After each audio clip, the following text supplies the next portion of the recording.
Assalamualaikum warahmatullahi wabarakatuh. Halo, apa kabar semuanya? Semoga hari ini sehat semua ya. Sebelum belajar, mari kita berdoa bersama ya.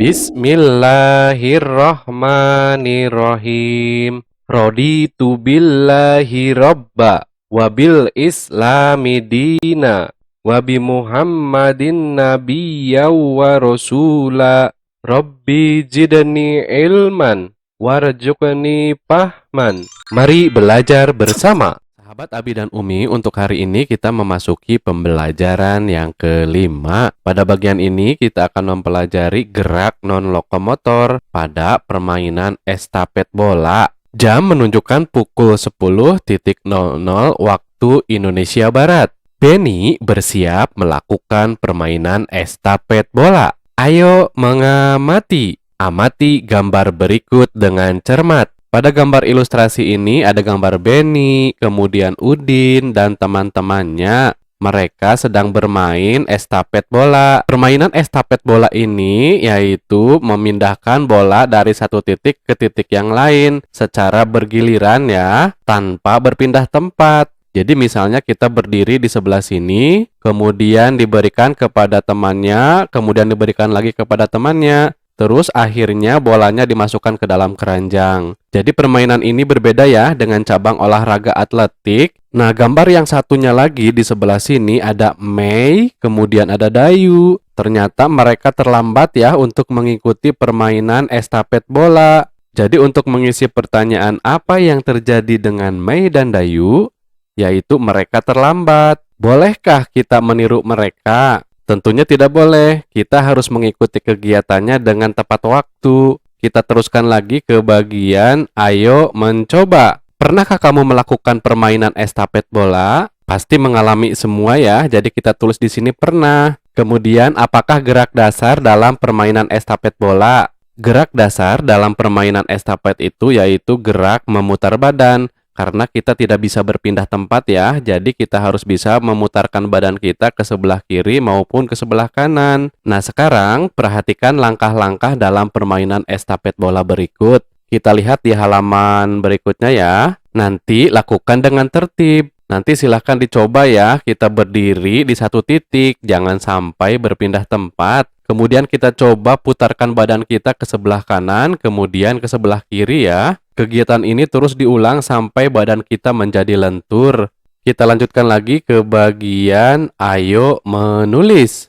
Coba ceritakan kembali langkah-langkah dalam permainan estafet bola. Gunakan bahasamu sendiri ya. Abi kasih contohnya langkah-langkah dalam permainan estafet bola. Yang pertama, peserta dibagi menjadi beberapa kelompok, disesuaikan dengan jumlah siswa. Kemudian yang kedua, bola disiapkan di dalam keranjang yang pertama ya. Kemudian yang ketiga, peserta berbaris sesuai kelompoknya. Kemudian yang keempat, saat wasit meniup peluit, tanda pertandingan dimulai, harus segera dilaksanakan permainan. Kemudian yang kelima, peserta dalam barisan pertama mengambil bola di dalam keranjang pertama. Bola diberikan kepada peserta kedua dan seterusnya sampai ke peserta yang terakhir ya. Nah, yang ketujuh, peserta yang terakhir memasukkan bola ke dalam keranjang yang kedua. Kemudian yang kedelapan, kelompok yang tercepat dalam memasukkan bola menjadi pemenangnya. Silakan kalau kalian memiliki langkah-langkah permainan estafet bola, tinggal ditambahkan saja di sini ya. Kita lanjutkan lagi ke halaman berikutnya.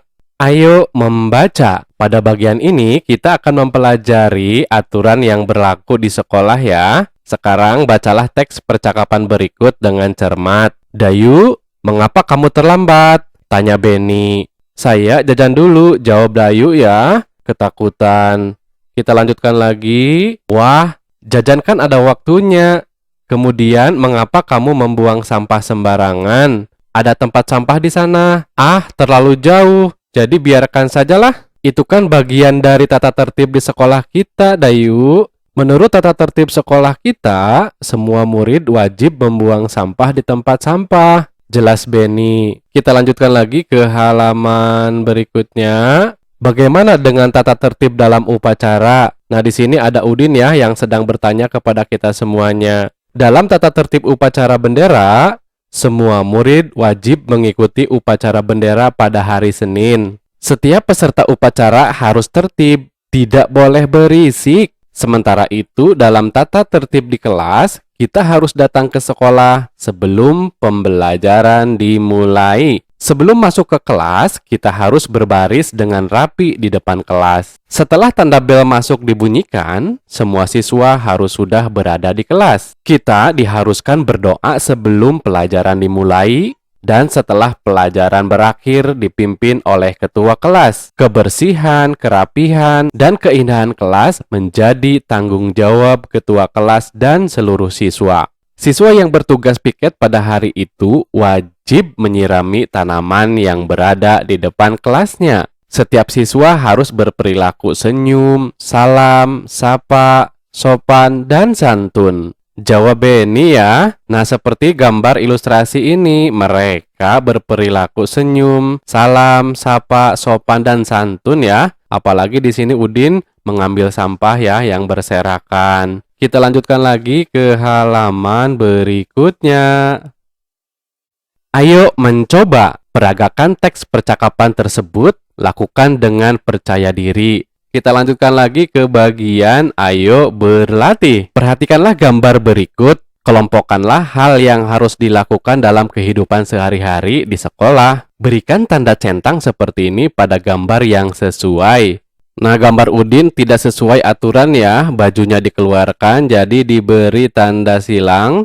Kemudian anak yang ini sudah rapih penampilannya. Di sini ada Beni yang kesiangan masuk sekolah, jadi kita beri tanda silang, tidak mematuhi aturan. Kemudian sebelum masuk ke dalam kelas kita berbaris terlebih dahulu ya, ini sudah sesuai dengan aturan. Kita lanjutkan lagi ke halaman berikutnya. Gambar ilustrasi ini menjelaskan bahwa kita memasuki ruangan dengan tertib bersama teman-teman yang lain ya. Dan yang ini juga beri tanda centang ya, memasuki ruangan tepat waktu. Kemudian gambar berikutnya di sini ada Siti membersihkan ruangan kelas atau mengerjakan piket kelas ya, jadi kita beri tanda centang. Dan yang ini berdoa sebelum belajar, berarti sudah sesuai dengan aturan sekolah. Gambar yang terakhir di sini ada anak yang terlambat masuk sekolah ya, kita beri tanda silang karena tidak mematuhi aturan sekolah. Kita lanjutkan lagi ke halaman berikutnya. Ayo menulis. Coba kamu buat 5 pertanyaan tentang teks bacaan yang kamu simak. Gunakan kata tanya apa, siapa, di mana, kapan, mengapa, dan bagaimana.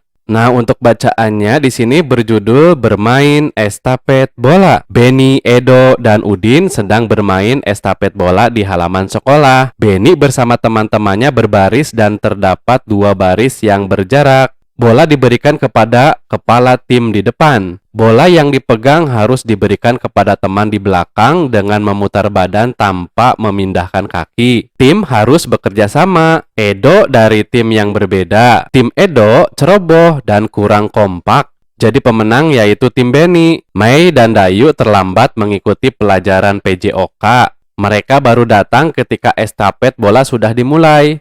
Ia mendapatkan nasihat dari guru yang mengajar PJOK. Nah, setelah membaca teks yang tadi, kita membuat kalimat pertanyaan ya, sesuai isi teks bacaan. Abi kasih contoh nomor 1.